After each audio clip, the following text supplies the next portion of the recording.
Cette semaine à l'émission, on reçoit Michel Boucher, mystérieusement guéri d'un cancer incurable. Et James Langlois nous explique à quel point le Vatican ne plaisante pas avec les miracles. Bref, on n'est pas du monde.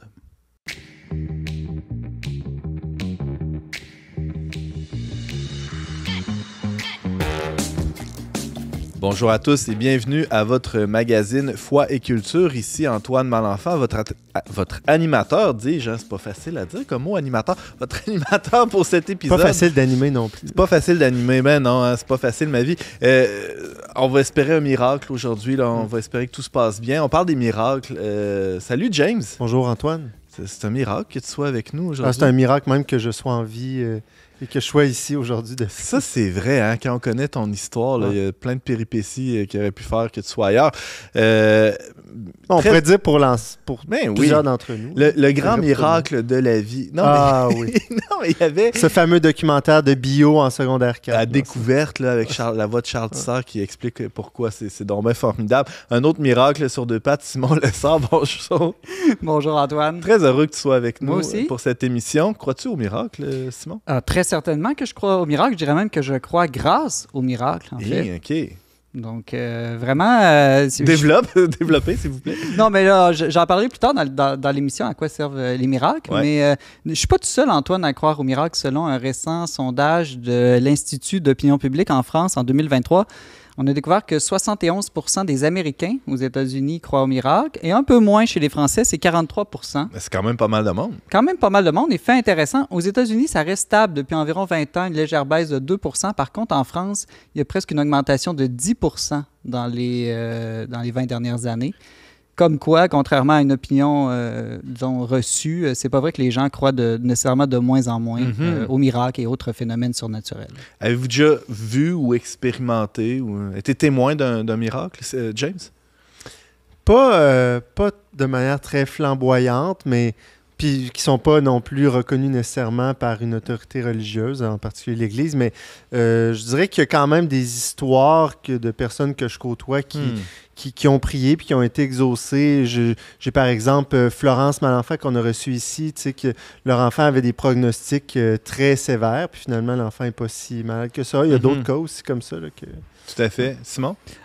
Pour ma part, je dirais que j'ai jamais vu un miracle au sens strict du mot, là, comme par exemple marcher sur les eaux, multiplier les pains, des choses comme ça. Mais des miracles moraux, parfois, on utilise cette expression-là. Qu'est-ce qu'on entend par là? Ben, disons plus une transformation intérieure d'une personne. Donc, je pense que ma propre conversion est un miracle moral. Tous ceux qui m'ont connu avant que j'aie la foi seraient d'avis que c'est tout à fait un miracle que j'ai la foi aujourd'hui. C'était hautement... peu probable. Très peu probable.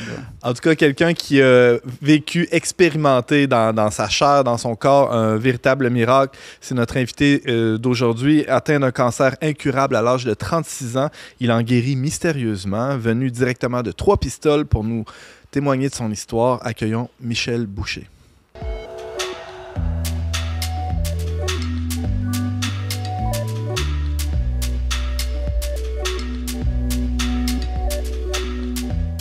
Michel Boucher, bonjour et bienvenue à On n'est pas du monde.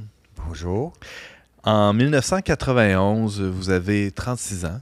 C'est ça. Et cette année-là, les docteurs Wallet et Allard, deux oncologues du centre hospitalier à Rimouski, vous diagnostiquent un cancer incurable, dont vous guérirez mystérieusement quelques mois plus tard. Mais ça, évidemment, vous ne le saviez pas quand ils vous ont fait l'annonce.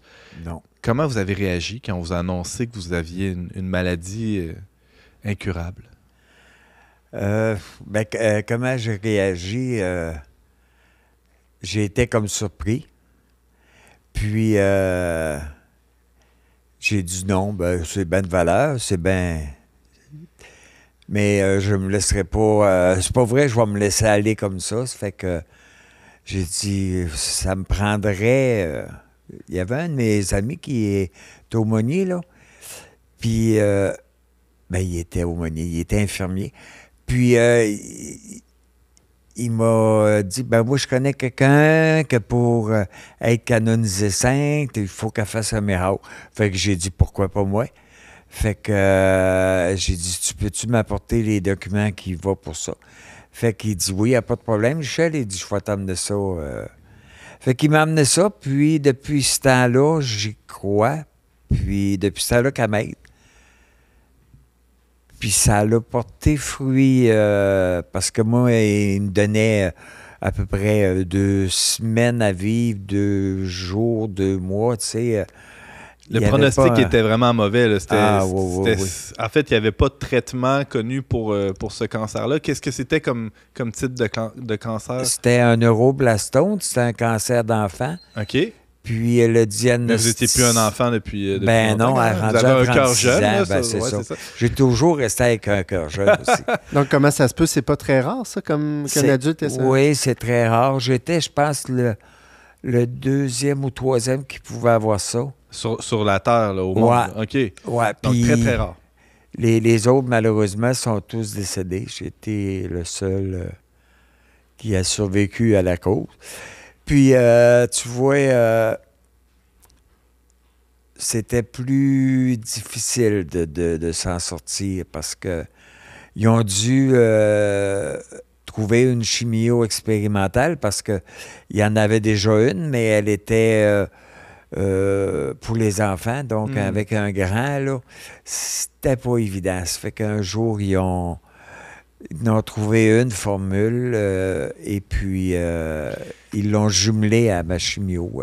OK, donc vous preniez de la chimio dans le but de gagner du temps un peu, sachant que c'était assez improbable d'en guérir, au moins, ça vous allongeait un peu la vie. C'est ça, parce que mon docteur m'a dit, Michel, t'as le choix. Je te la donne pas, tu meurs. Puis si je te la donne, t'as la chance de pas mourir. J'ai dit, j'ai rien à perdre. Envoyons, on y va. Vous aviez 3 jeunes enfants à ce moment-là. Oui. Comment a réagi votre épouse, vos enfants, quand ils ont appris que vous étiez gravement malade? C'était spécial pour eux autres.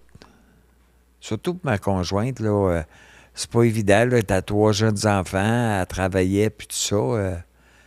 Mais elle n'a pas lâché prise. Elle a dit, on va s'en sortir, on va te soutenir. Puis les enfants, c'était la même chose. Ils m'ont soutenu, puis ils croyaient à la cause. Bien, justement, la cause, vous évoquiez un peu plus tôt là, Elisabeth Turgeon. Ouais. Vous avez cette amie infirmier qui vous propose de demander son intercession pour qu'elle puisse demander elle-même à Dieu votre guérison. C'est ça. Et là, il se produira dans les mois qui suivront un miracle, mais au début, vous êtes sceptique, vous embarquez là-dedans à pieds joints, vous n'aviez rien à perdre. C'est ça, j'avais rien à perdre, fait que j'ai embarqué là-dedans la pine à la planche, comme on peut dire. Puis, franchement, ça n'a pas toujours été facile, mais pour moi, ça n'a pas été difficile parce que j'y croyais. Qu'est-ce que vous avez fait? Vous la priez? Vous utilisiez une médaille, une image? J'avais une image d'elle. Et j'avais aussi une médaille. Et je la priais et je lui demandais de l'aide. Puis, tous les jours? Tous les jours. Même la nuit, je couchais avec elle. Sous mon oreiller. Oui. On avait compris. Et ça a bien fonctionné. Mais étiez-vous quelqu'un... Qui se considérait croyant avant? Est-ce que vous alliez à l'église? Est-ce que... J'étais une personne croyante. Aller à l'église, il y a 30 ans, c'était plus facile. J'y allais, mais pas nécessairement à tous les jours. Et avec Elisabeth dans ma vie, j'ai pas été plus... à l'église ou des choses comme ça. Là. Je suis resté comme j'étais. Là. Elisabeth Turgeon, pour ceux qui ne la connaissent pas, c'est la fondatrice des Sœurs de Notre-Dame du Rosaire à Rimouski. C'est une communauté qui a participé très étroitement à ce que Rimouski est aujourd'hui, à la région complète. C'était des sœurs enseignantes, hein, si je me trompe pas. Oui, Donc, c'est ça. un attachement particulier pour les enfants chez ces Ouais. sœurs-là. C'est intéressant quand même le parallèle avec votre cancer qui était un cancer infantile, juvénile, donc on voit un peu le lien d'Élisabeth Turgeon là, qui s'intéresse aux enfants. Alors, Élisabeth Turgeon, elle a existé il y a 100 ans. Elle est décédée à la fin du 19e siècle, je pense, là, à la fin des années 1800. Oui. C'est quand même étonnant de prier quelqu'un qui est mort il y a 100 ans. Vous avez cru qu'elle pouvait faire quelque chose pour vous dès le départ? Oui, oui. Je pense que tu dois avoir comme un appel. Tu sais, j'ai été choisi pour être ce que je suis puis ce que je devais être. Là. Uh-huh. Tu sais, c'est peut-être par ça qu'il fallait que je passe pour arriver à ça. Là. Tout à fait. Parce qu'avant d'avoir cette proposition-là de prier Élisabeth, est-ce que ça vous était passé par l'esprit de dire « je vais demander à Dieu qu'il me guérisse » tu sais? Oui, mais je sentais que j'avais besoin de plus. Ça me prenait quelque chose de plus fort pour m'aider. Et moi, je suis curieux, là. Est-ce que vous l'avez prié une journée, 10 jours, 2 ans avant de constater une guérison spectaculaire? Tout de suite. Vous avez commencé à la prier dès qu'on vous a proposé. Ouais. Quand il m'a parlé de Sœur Élisabeth, Denis, j'ai déjà commencé à lui parler, là. Mais entre le temps où vous avez commencé à la prier pour lui demander une guérison et le temps où les médecins ont constaté une guérison, c'est environ combien de temps? Je pourrais dire 2 mois. Parce que en décembre, ça allait pas diable, là. Comment pas diable? Décrivez-nous votre état à ce moment-là. Là. Vous êtes... j'étais faible. Comme en phase terminale ou pas loin? J'étais quasiment rendu là. Ah ouais. Ouais. Et là, vous avez commencé à la prier plus intensément? Oui. Puis il y a plusieurs personnes qui me connaissaient puis qui savaient un peu que j'intercédais avec Élisabeth. Ben là, ils voulaient nous aider. OK. Fait que on avait beaucoup un climat de... on sentait l'aide des autres, là. Puis dans ce temps-là, il y avait aussi les groupes de prière. Et un certain soir, un mardi, je savais qu'à Trois-Pistoles, il y avait une réunion de prière. Puis tout le contour de mon lit, là, je voyais comme des têtes noires qui priaient, là. Vous sentiez la présence de tous ceux qui vous soutenaient par la prière. C'est ça. Donc, c'est une aventure communautaire, pratiquement, qui vous a soutenu là-dedans. Et là, tranquillement, les médecins font des tests, constatent que le cancer est en train de reculer contre toute attente, là, parce que c'était pas, c'était pas ça qui était prévu. Là. Non. Pour eux autres, le diagnostic, c'était la mort. Puis là, il était devant des faits, il regardait les résultats, puis Michel, il était de mieux en mieux, puis ils ont pris des ponctions de moelle aussi pour voir où j'en étais rendu, puis il n'y avait presque plus rien en février, fait que c'était... Il était étonné. Ouais. Ils ont toujours resté étonnés. Puis à un moment donné, ils m'ont appelé le petit miraculé, là. Parce que ça se pouvait pas que je me sente comme je me sentais, là. Puis ils voyaient mon état de santé qui était bonne, là. Puis ils passaient tout le temps des examens, puis...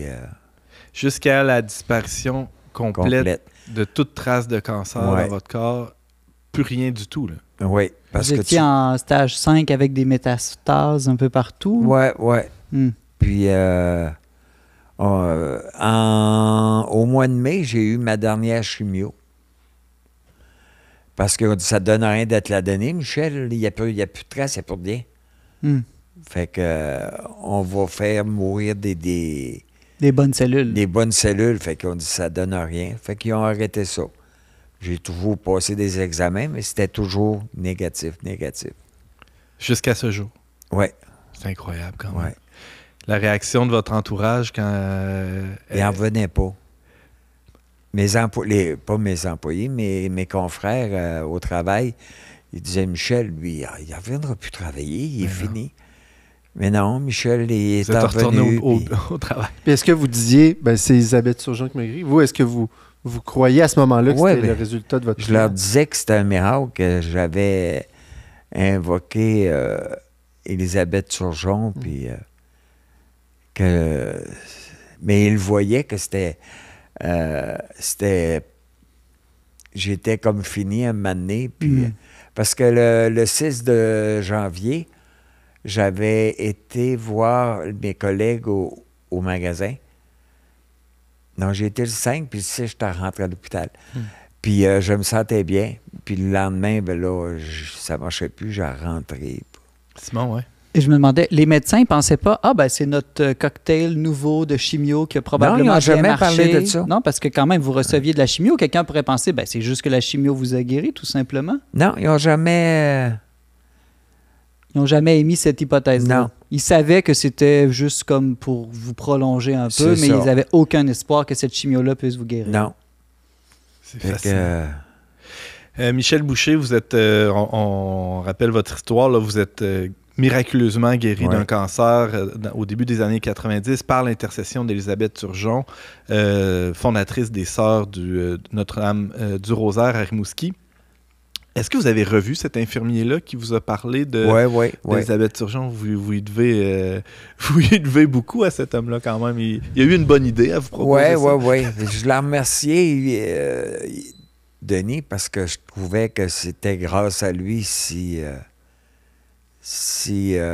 mais je pense que dans la vie, là, il n'arrive rien pour rien. Pourquoi Denis était sur mon chemin à cette journée-là? Il aurait pu être sur un autre chiffre, mais il était sur le chiffre que... C'était pas un hasard. Hein? Ouais. Dites-moi, à partir de ce moment-là, j'imagine que les sœurs de Notre-Dame du Rosaire à Rimouski ont eu vent ou ont entendu parler de votre histoire. Comment ça s'est passé là, dans votre implication dans le procès de béatification de sœur Élisabeth? Est-ce qu'on vous a appelé? Le Vatican vous a appelé? Comment ça marche? Expliquez-nous. Bon, pour le procès ecclésiastique, tu vois? Oui, c'est ça. Il y avait une sœur qui était responsable de moi. Sœur Rita Bérubé. OK. Qui était la vice-postulatrice. OK. Ouais, c'est ça. Puis elle, avec elle, on a tout organisé. Là. C'était organisé, mais je veux dire, elle me dirigeait avec les personnes, puis avec mon épouse, mes enfants, puis mes amis aussi ont témoigné. Sont justement, leur témoignage est dans le livre d'Élisabeth, là. Puis, il y avait un procès qui était au diocèse de Rimouski. Ouais, à la maison mère. Et c'était comme un vrai procès. Un vrai procès. Tu sais, j'étais le coupable. Fallait que vous prouviez que vous aviez été fallait que je bénéficié prouve, d'un miracle. Ouais. Vous n'étiez pas tout seul pour le prouver, là. Vous aviez des avocats pour vous aider. Ouais. J'avais ma femme qui était là. Ah, ça, c'était un bon avocat, ça. Ouais. Mais ça, c'est en quelle année? Vous avez été guéri au début des années 90? Oui. Combien? Puis le procès, ça a eu lieu quand? Quelques années après? L'année suivante. Ah ouais, OK. Ouais, j'étais chanceux. Je suis tombé dans les bonnes années. Là. Et là, ils ont pris ces documents-là, ils ont envoyé ça à Rome. Il y a eu une cérémonie spéciale de quand le procès a été fini. OK. Ils ont tout pris les témoignages des personnes, ils ont mis ça dans des boîtes scellées, puis ils ont expédié ça à Rome. Et là, Rome a analysé ça. Durant plusieurs années, souvent, ils me demandaient presque à toutes les années un bilan de santé. Fait que j'envoyais à mes médecins une demande de bilan de santé. Ils envoyaient ça. C'était toujours beau, fait que il n'y avait pas de problème. Fait que c'est ça qui les a amenés à cheminer pour être déclarés miraculés. Là. Ouais. Eux autres, ça leur a pris du temps. Ça a pris presque presque 30 ans. Ben, Parce que non, ça fait, 25. ça fait pas si longtemps qu'elle a été béatifiée, Élisabeth Turgeon. Non, ça fait... Je pense que c'était en 2015. Ouais, Antoine. c'est Ouais, la c'est date ça. que j'ai en tête aussi. Oui, oui. Est-ce que vous avez pu assister à la cérémonie oui. de béatification? Oui. C'était au Canada, à Rome? D'habitude, cette cérémonie-là, ça se fait à Rome. Mais, je ne sais pas pourquoi, mais exceptionnellement, ben c'est parce qu'elle demeurait dans le coin d'ici. Mhm. Elle était dans le coin de Québec, dans le coin de Lillet, je crois. Puis, Elle est née à Beaumont. Si ma Beaumont, mémoire est c'est bonne, ça, dans tu Bellechasse, l'as, toi. sur le bord du fleuve, ouais. ouais. Bravo. Puis, c'était un peu en hommage à ça que Rome a décidé de faire cette cérémonie-là à Rimouski, parce que Ça a permis aux sœurs d'assister aussi. Ils sont Ouais, nombreuses ouais, encore ouais. à Rimouski. Ouais. Parce que c'est rare, là, j'étais le seul qui a pu, que la population a pu assister à sa béatification. Mhm. Là.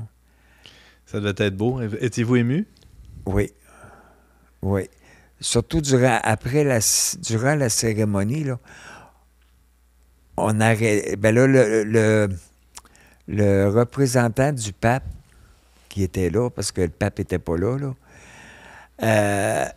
c'était spécial. Mais après ça, là, après la cérémonie, là, j'avais l'impression qu'il y avait comme un rayon de soleil. J'avais l'impression que Élisabeth se servait un peu de moi pour que les gens puissent venir me voir puis avoir des faveurs d'elle pour... T'avais l'impression, j'avais un peu l'impression d'être comme une vedette là, qui vient de faire un spectacle, là, puis là, t'es... Un bon botté au soccer. C'est ça. Simon? Je me demandais tout à l'heure, vous avez dit que selon vous, il n'y a rien qui arrive pour rien. Est-ce Oui. que vous avez réfléchi? Pourquoi vous pensez que Dieu vous a choisi pour recevoir ce miracle?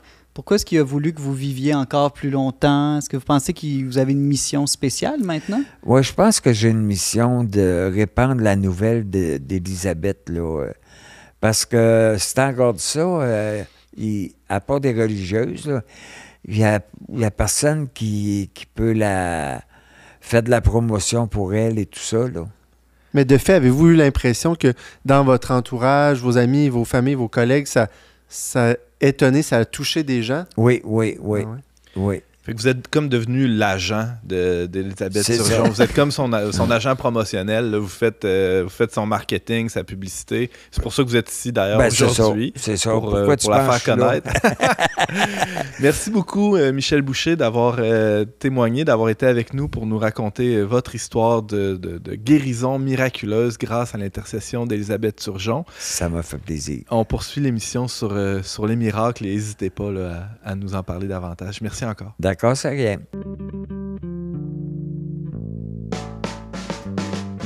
On n'est pas du monde est une émission produite par l'équipe du magazine Le Verbe. Pour vous abonner gratuitement et recevoir 8 numéros par année, visitez leverbe.com/abonnement. Simon Lessard, chroniqueur pour Le Verbe Média, bonjour. Bonjour Antoine. Question très simple pour commencer. Dis-nous, Simon, qu'est-ce qu'un miracle? Qu'est-ce qu'un miracle? Tu sais, Antoine, que j'aime partir des mots. Le mot miracle, ça a la racine latine mir, qui fait penser à voir. Ouais. Hein. On pense les chiens Mira, par exemple, ou la station internationale Mir dans l'espace, duquel on peut voir bien la Terre, entre autres, et le reste de l'univers. Ou se mirer dans un miroir. Oui, ça, c'est plus ton genre, Ouais, là, ça, mais... Vous laissez miroiter quelque chose.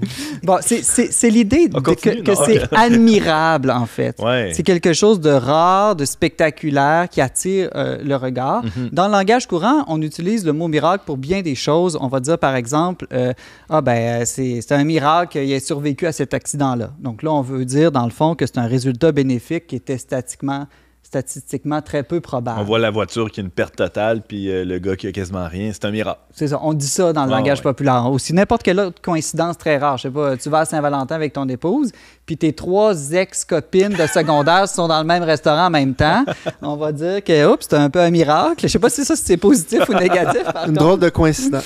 C'est ça. Mais disons que c'est Je pas un vais faire un miracle. souper à la maison, je pense. Ouais, là, on utilise dans le sens d'une coïncidence Ouais. hautement improbable. Ouais. Aussi, des fois, on va dire ça, ça, la naissance d'un enfant, quel beau miracle. On veut dire que c'est beau, que c'est complexe.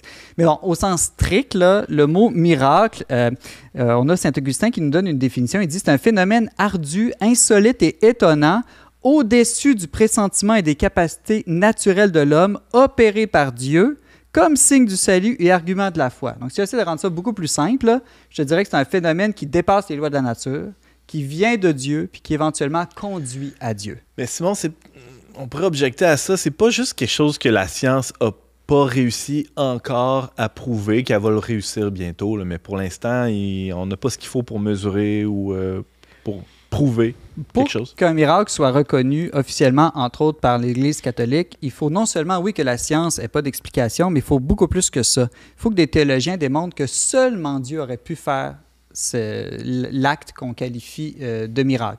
Un signe de Saint Antoine, c'est que si tu regardes tous les miracles officiellement reconnus dans l'Église catholique depuis l'Antiquité, même ceux de la Bible avant, là, dans le temps du judaïsme, tous les saints du Moyen Âge jusqu'à aujourd'hui, il n'y a aucun miracle qu'on regarde aujourd'hui en disant « Ah, ben maintenant, on connaît l'explication scientifique. Maintenant, grâce aux avancées de la médecine ou de la science, on sait que ce miracle du 8e siècle, ça n'en était pas vraiment un. » Non. Vraiment, tous les miracles sont reconnus parce qu'ils dépassent complètement les lois de la nature. C'est donc pas simplement une ignorance. Tu parlais de hasard un peu tantôt, Simon. Il y a quand même des choses qui relèvent de la coïncidence. Je sais pas, moi. Tu parlais de croiser une ex, là, mais c'est pas parce que c'est improbable que c'est impossible. Il faut pas confondre les choses. Non, ça suffit pas. Un miracle doit être rare. Si ça arrive une fois par semaine, on n'appelle pas ça un miracle généralement. Mais il faut vraiment que ce soit pas simplement une question d'improbabilité. C'est pas des stats, là. Non, c'est pas des stats. Par exemple, il y a le mathématicien britannique Littlewood qui un jour a calculé que à chaque mois dans nos vies, il arrive en moyenne un événement qui a une chance sur 1 million d'arriver. Tu sais, des fois, tu décroches le téléphone, puis quelqu'un qui était en même temps que toi en train de t'appeler, c'est très peu probable. Mais dans le fond, il reste que des événements très peu probables, ça arrive quand même souvent. Parce qu'il y a tellement d'événements dans le monde qui arrivent à chaque instant. Un accident d'avion. Oui, c'est très peu probable, mais ça peut arriver. Donc, c'est beaucoup plus que ça, le miracle. Il ne suffit pas que ce soit statistiquement improbable. Bon. Là, on a vu ce que c'était. L'autre question, nécessairement, c'est à quoi bon? Là? À quoi ça sert un miracle, Simon Lessard? Dans la tradition chrétienne et spécialement catholique, Antoine, les miracles servent à 3 choses. Donc, ils peuvent servir à susciter la foi, donner des raisons de croire. Ils peuvent servir aussi à mieux exprimer ou illustrer ce qu'on croit, donc le mystère de la foi.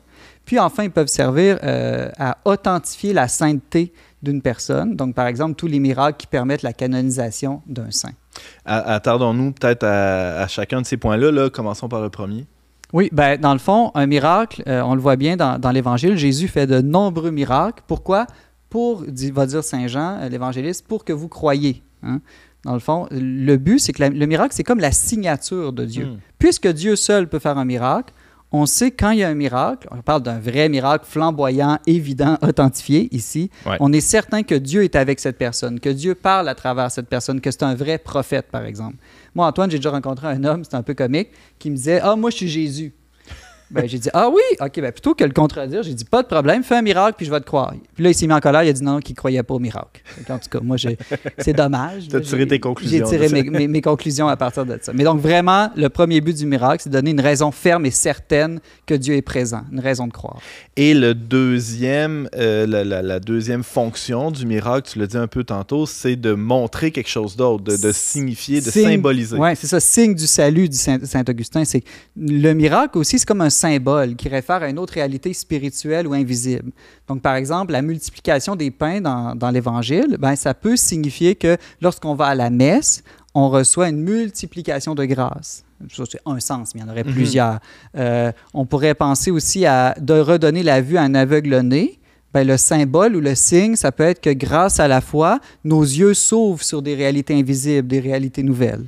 La mer qui s'ouvre pour laisser passer le peuple, c'est le signe de toutes les Pâques auxquelles on va être conviés dans toute notre vie, tous les passages de la mort à la vie qu'on va devoir traverser avec l'aide de Dieu. C'est un peu ça? Oui, oui, exactement. Okay. Donc, chaque miracle, non seulement conduit à la foi, mais explique un peu le contenu de la foi aussi. Simon, il y a un autre sens au mot miracle. Tu as parlé tantôt de l'étymologie du côté plus latin. Oui. Il y a un autre sens là, quand on creuse un peu. Tu as découvert quelque chose d'assez intéressant là-dessus. Oui, en hébreu, c'est vraiment intéressant parce que miracle se dit nes, et puis c'est le même mot que étendard. Donc, qu'est-ce qu'un étendard? C'est un signe dans une armée, un signe visible de loin qui permet un ralliement et qui permet aussi de donner confiance pour une bataille.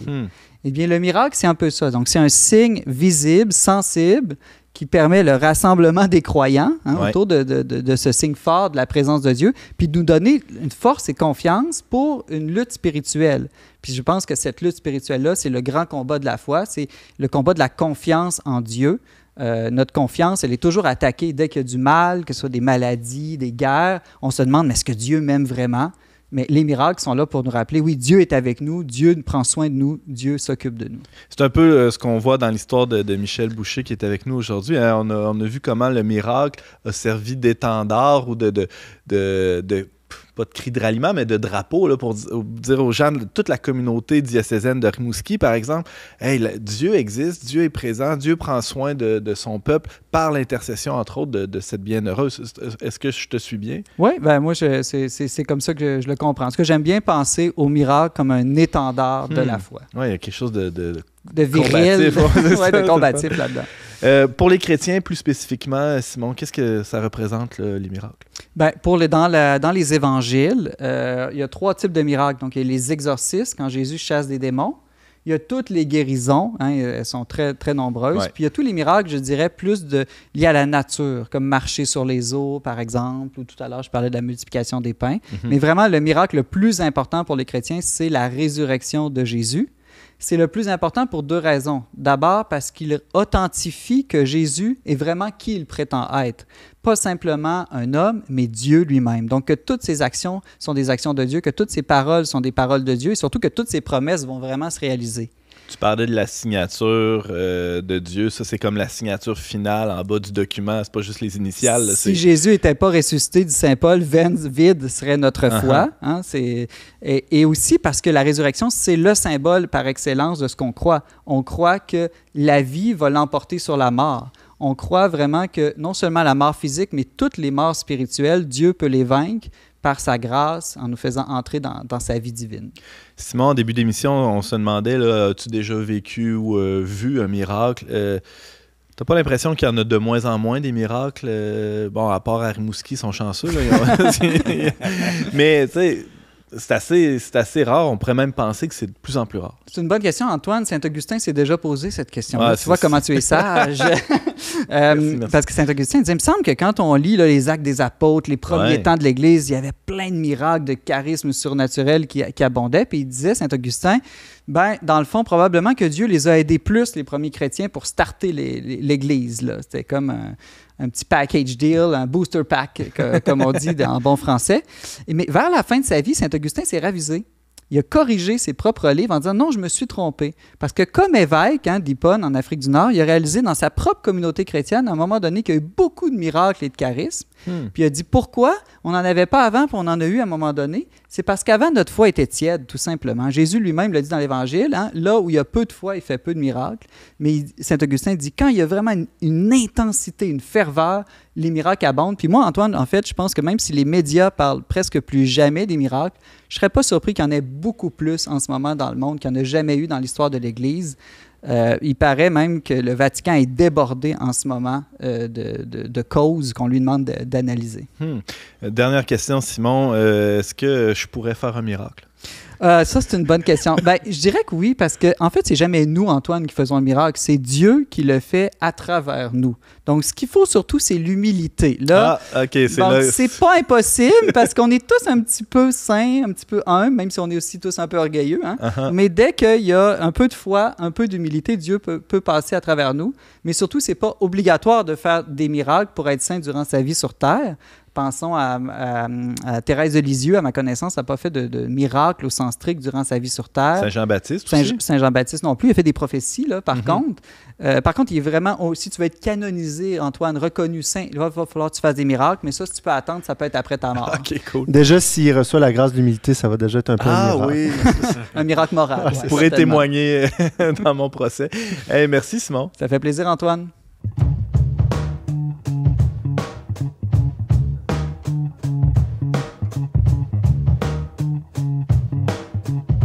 James Langlois, journaliste pour Le Verbe Média, bonjour. Allô? Alors, depuis 2000 ans, le Vatican aurait canonisé plus de 10 000 saints, ce qui équivaudrait à presque, j'ai fait des calculs, là, je suis quand même bon en maths, là, ça équivaudrait à peu près un saint par mois depuis 2000 ans. Ça fait quand même pas mal de monde. Il y a du monde à la messe. Il y a du monde à la messe. Il y a du monde sur les autels. On pourrait penser, James Langlois, que le Vatican, c'est une espèce de grosse usine, là, une industrie là, qui fabrique des saints à la pochetée. T'as enquêté là-dessus et on a hâte de t'entendre. Qu'est-ce que tu as découvert? Oui, puis il y a même des sceptiques ou des mécréants qui vont aller qui vont aller jusqu'à y voir parfois même toute une organisation politique qui ferait que le Vatican favoriserait tel saint plutôt que d'autres. Puis surtout, il y a eu des critiques beaucoup par rapport à Mère Teresa qui a été canonisée très rapidement, puis bon, etc. Mais ce qui est pas faux, hein, par ailleurs, il y a des choix qui sont faits dans les saints qu'on va canoniser parce qu'il y a tellement de dossiers qui sont amenés jusqu'à Rome qu'il y a des choix qui sont faits. Mais par contre, cela ne veut pas dire que le Vatican fabrique des saints parce que les enquêtes sont très, très, très rigoureuses et même que c'est à en faire baver les postulateurs qui œuvrent dans ce milieu-là. T'en as rencontré? J'en ai parlé, j'ai parlé à quelques postulateurs. J'ai parlé aussi à Monseigneur Sarnaud, qui est un canoniste qui a travaillé 40 ans à la Congrégation pour la cause des saints. Et j'ai également parlé à Jacqueline Dauphine, qui est une hématologue qui a participé à reconnaître, en fait, un tribunal ecclésiastique. Mais voilà, donc déjà, ça donne une bonne idée. Mais pour le dire, pour l'expliquer simplement, un postulateur, ce sont des personnes qui sont très actives, très importantes dans les processus de canonisation. C'est quoi leur rôle? Le rôle, c'est eux qui pilotent le dossier, finalement. C'est eux qui doivent ramasser tous les éléments d'une cause, qui doivent assurer le suivi des tribunaux ecclésiastiques, parce qu'il y a comme toujours deux postulateurs. Il y a un postulateur puis un vice-postulateur. Donc, il y a deux phases, autrement dit, dans un processus de canonisation. Il y a la phase diocésaine, donc qui se passe dans le diocèse. C'est la première phase. Et à ce moment-là, dans le diocèse où il va y avoir le tribunal ecclésiastique, et dans ce diocèse-là, est nommé un vice-postulateur qui est local. OK. Et ensuite de ça, une fois que la phase diocésaine est terminée et complète, on envoie tout ça à Rome et s'ouvre la phase romaine. Et c'est là qu'il y a un postulateur qui est nommé. Puis le postulateur est toujours normalement à Rome et c'est lui qui va faire le suivi de la cause, mais à Rome. Je me demandais, James, bon, là, toi, tu parles d'étudier, entre autres, la vie du saint, là, pour voir s'il était vraiment vertueux, puis c'était quelqu'un... Ça fait partie du processus, oui. Mais on sait aussi que pour être béatifié ou canonisé, ça prend un miracle. En fait, un pour être béatifié, un pour être canonisé. Exactement. Donc, Antoine dit qu'il y a eu, 10 000 saints à peu près? Oui. Ça veut dire qu'il y a encore énormément de miracles aujourd'hui. Est-ce que ça veut dire que l'Église, dans le fond, elle voit des miracles partout, tout le temps, facilement?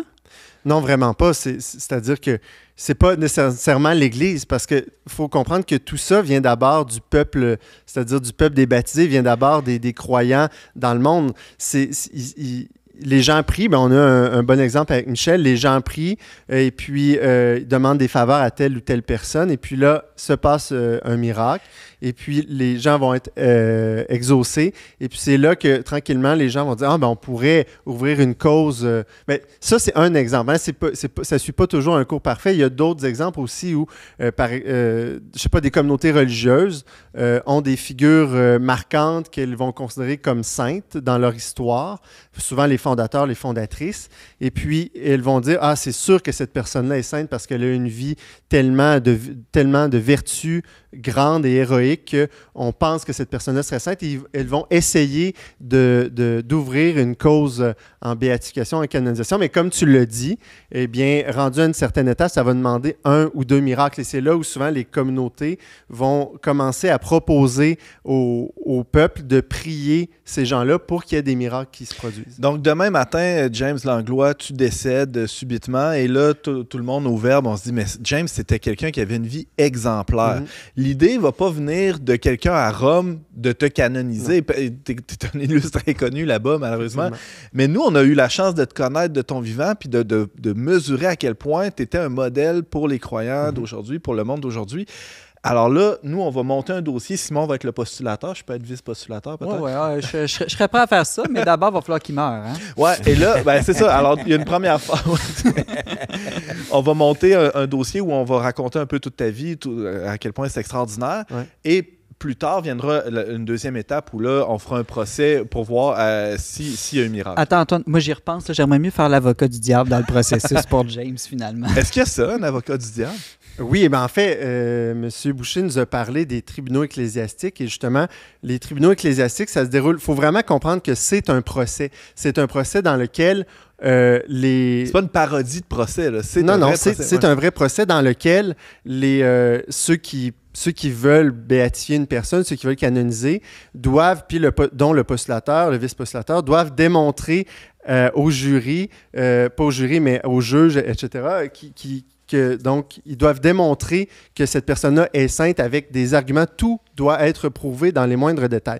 Donc, il y a vraiment deux dimensions à ces causes-là. Il y a la dimension d'abord scientifique où on va chercher à démontrer qu'il y a un phénomène qui s'est produit de manière qui est hors de la nature. On ne dit pas encore que c'est un miracle. On va dire par exemple, dans le cas on va prendre un cas concret comme celui de M. Boucher, il y a ces médecins qui ont été invités au tribunal ecclésiastique pour dire non, nous, avec les pronostics qu'on avait, avec la littérature scientifique qui existe dans le monde, ce qu'on a eu devant nous, ça dépasse la nature, ça dépasse notre connaissance scientifique.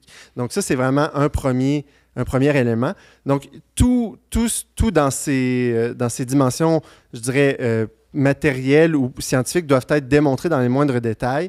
Et ensuite, ça, c'est la partie scientifique. Ouais. La deuxième partie, c'est celle plus théologique. On doit démontrer qu'il y a vraiment eu une intercession à ce moment précis dans le cadre de la guérison. Ça, encore là, doit être démontré avec presque autant d'exactitude qu'un fait scientifique. Donc, on doit démontrer à qui M. Boucher a prié, combien de fois, à quelle heure, est-ce que c'est seulement ce saint-là, cette sainte-là qui a été priée? Est-ce qu'il y en a eu d'autres? Vous voyez? Donc, les moindres détails, tout ça doit être emmené devant le tribunal. Et là, on pose les mêmes questions depuis à peu près le 16e siècle, soit dit en passant. James, on pourrait penser que les médecins ou les spécialistes, les scientifiques là, qui sont convoqués, il y a un grand complot, puis on prend juste des médecins croyants. Qu'est-ce que tu réponds à ça? Bien, d'abord, comme je l'ai dit, dans la phase diocésaine, en grande majorité, il n'y a pas de croyants parce que ce sont les médecins, les spécialistes par qui étaient traités ceux qui ont été guéris. Donc, souvent, ce n'est pas nécessairement des personnes croyantes et elles doivent venir témoigner en disant « voici, moi, ce que j'ai vu, ce que je connais, ça dépasse l'explication, ma science. » Mais après ça, dans la phase, donc tout ça, une fois que le tribunal, on ramasse tous les faits, on met ça dans des boîtes, ça s'en va à Rome. Et là, à Rome, il y a d'abord 2 médecins qui sont mandatés pour regarder les papiers, les documents. Donc, les 2 médecins vont éplucher tout ça. Et les 2 vont arriver à dire ça a été bien fait, ça a été mal fait. Et souvent, même ça arrive souvent que les cas sont retournés, le Rome va retourner allez faire vos devoirs. Allez faire vos devoirs.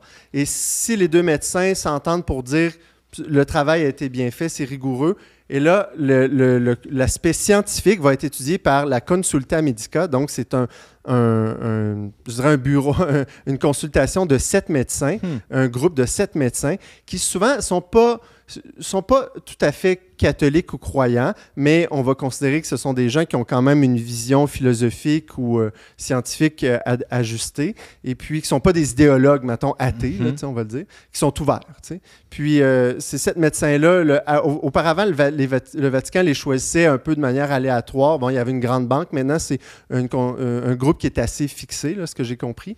Et puis, ces 7 médecins-là vont étudier parmi les 7 médecins, là, les 2 précédents vont en faire partie. Ouais. Et les 7 médecins vont consulter de chacun de leur bord les documents, vont évaluer, vont tous lire la documentation et ils vont être amenés à se prononcer individuellement sur le fait que, ben voici, ce qui est devant nous, c'est vraiment un miracle, c'est vrai ou pas. Et c'est vraiment, est-ce que c'est vraiment scientifiquement explicable ou non? Et même des fois, ils vont avoir recours à des spécialistes externes, des experts mondiaux qui vont aller chercher, je ne sais pas, dans le cadre de maladies très rares, et ils vont aller consulter ces experts-là.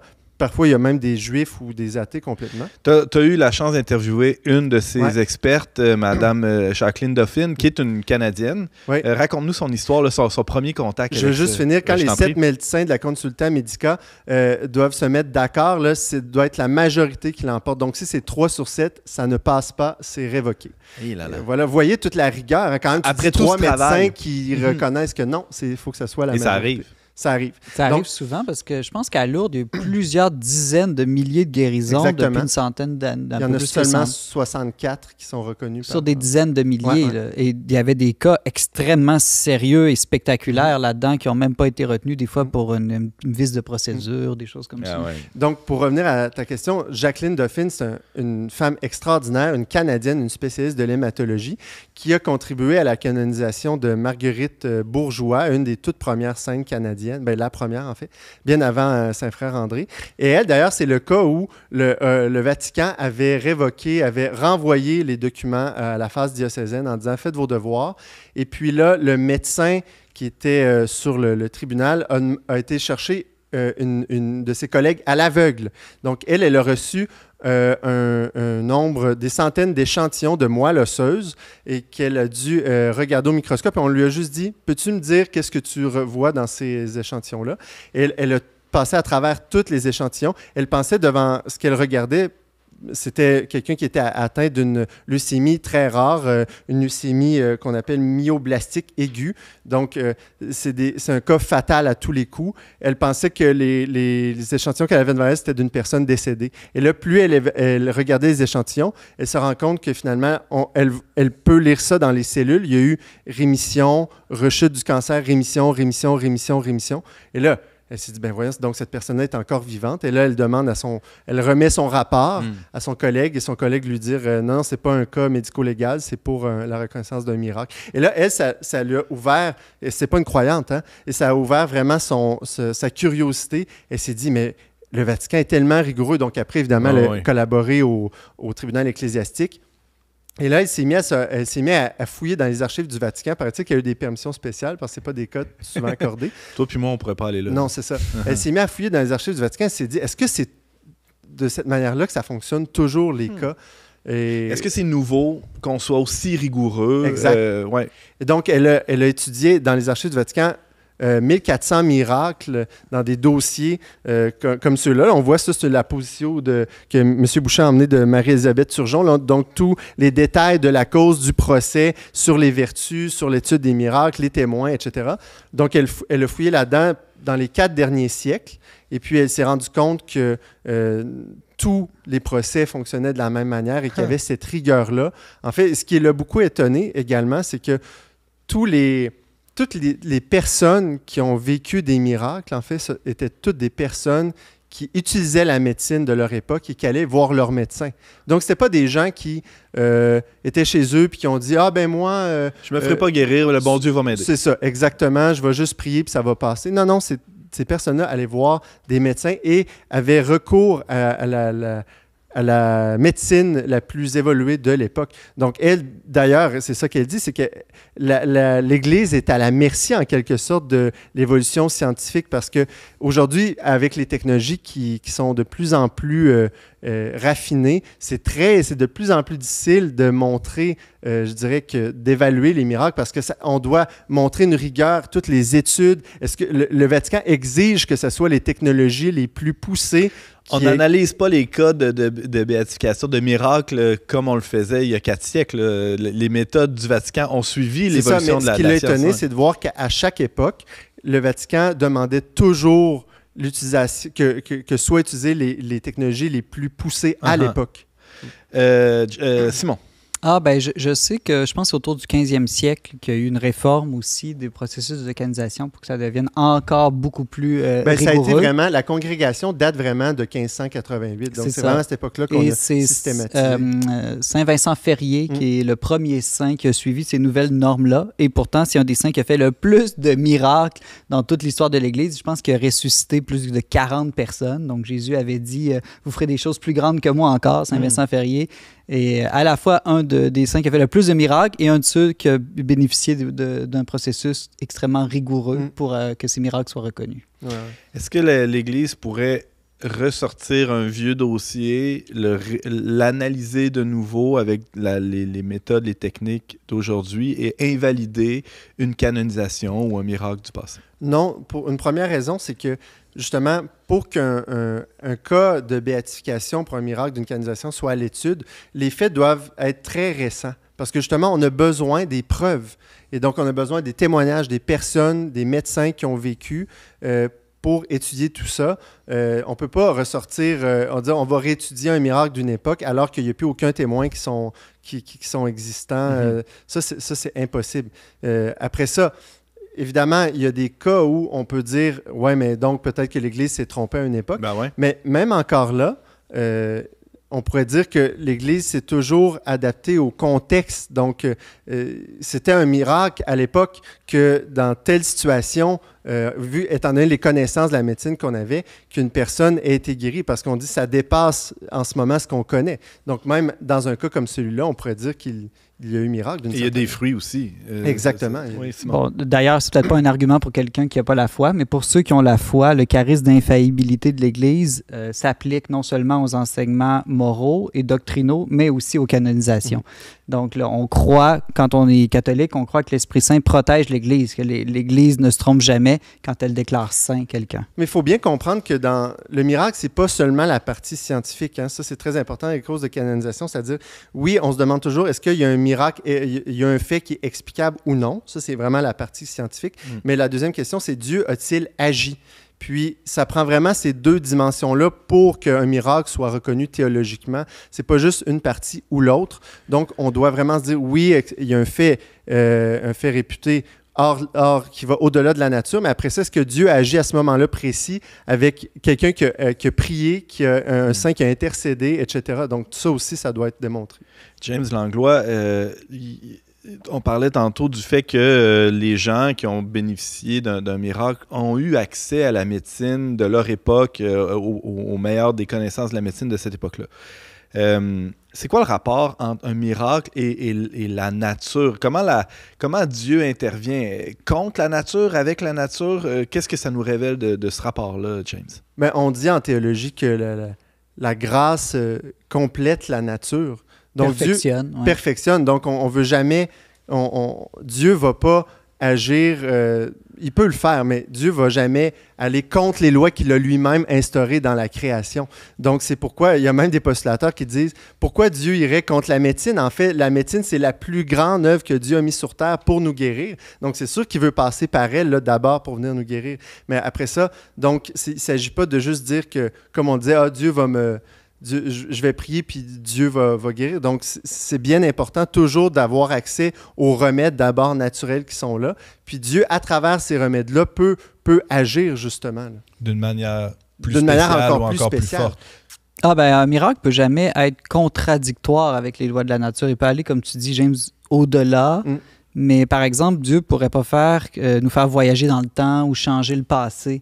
Parce que c'est plate malgré tous les films là, d'Hollywood. Parce que dans le fond, ça voudrait dire que ça irait contre le principe de non-contradiction. Ça veut dire qu'une chose aurait existé et n'aurait pas existé en même temps si on pouvait changer le passé. Ben ça, c'est impossible, même pour Dieu, parce que c'est contre les lois tout simplement de l'être. Là. Je sais que c'est un peu abstrait, les lois de l'être.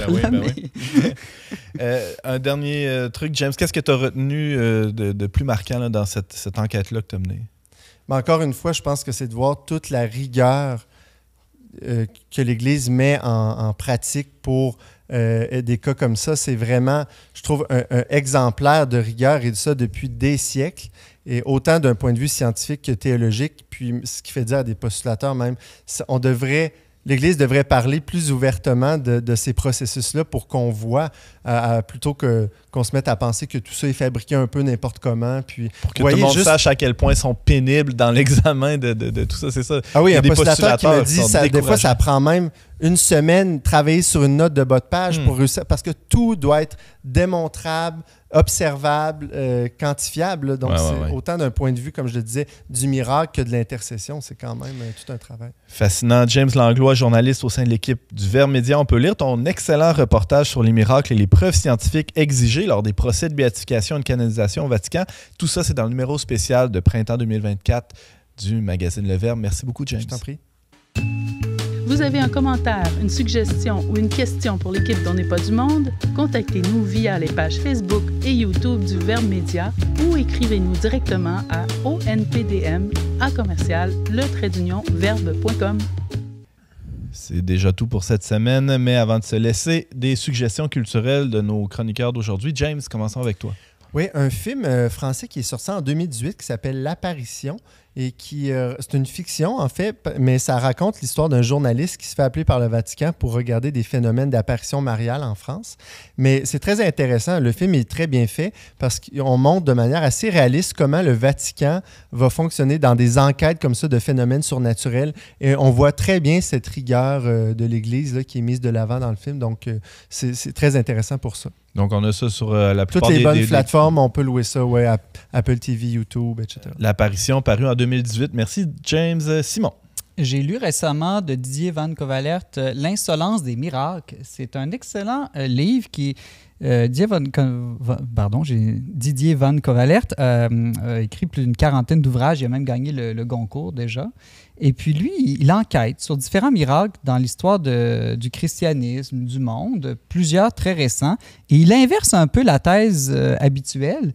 Il dit, dans le fond, que les plus sceptiques à croire les miracles, c'est l'Église catholique. Yeah. En fait, que les scientifiques croient souvent beaucoup plus rapidement que les autorités de l'Église et que c'est aujourd'hui beaucoup plus déraisonnable de penser que les miracles n'existent pas que l'inverse. Et il met au défi les sceptiques vraiment de fouiller, d'analyser des miracles récents, dont Fatima, les miracles de Lourdes. Et vraiment, c'est intéressant. Et il dit que le miracle, c'est une manière aujourd'hui de réconcilier à la fois notre exigence d'esprit critique et notre besoin d'émerveillement. Et qu'il ne faut vraiment pas avoir peur parce que la science est du bord de ceux aujourd'hui qui croient au miracle. Alors, ça s'appelle L'insolence des miracles, publié chez Plomb. Merci beaucoup, Simon. Merci à Michel Boucher d'avoir été avec nous aujourd'hui pour nous témoigner du miracle dont il a bénéficié. Merci infiniment. Et je vous remercie d'avoir été avec nous, vous aussi. Vous pouvez partager cette émission-là sur vos plateformes préférées, sur YouTube et Facebook. Tous les détails, on voit ça sur leverbe.com/. On n'est pas du monde. Exactement. Yeah. Je remercie Barthélémy Rieux, Marie Laliberté et Marianne Martin à la technique. On se retrouve la semaine prochaine pour une autre émission d'On n'est pas du monde.